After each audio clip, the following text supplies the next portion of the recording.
Okay, magandang umaga po. Ito yung ating napitas na mulberry leaves. At yung atis. Yan, atis. Atis leaves. Ito raw ay maganda sa ay gastritis. Erosive gastritis. GERD. Yan. Lagayin natin para makuha natin yung katas bago natin ilagay dito sa ating mainit na tubig. Pero mas maganda, pakuluan nyo. Kung tinatamad kayo, huwag nyo nang pakuluan. Pwede lang ganito. Yan. Lagayin dyan.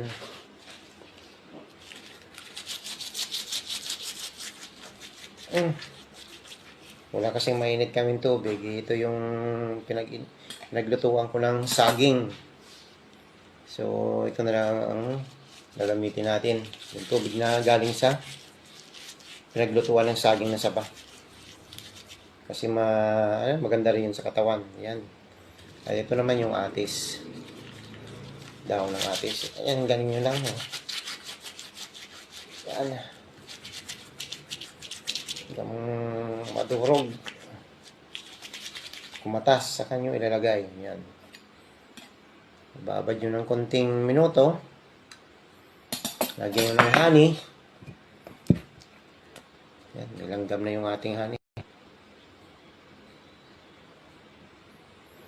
Yan. Diba? Yan, makikita nyo talaga may green na. So, pwede nyo ibabad mga ilang minuto. Takpan nyo, lalagyan nyo ng honey. Yan. Salain. Since di ko mahanap yung pangsala, so direkta na to. So, cheers po para sa umaga. Magandang umaga sa lahat. Masarap siya. Yan. Thank you.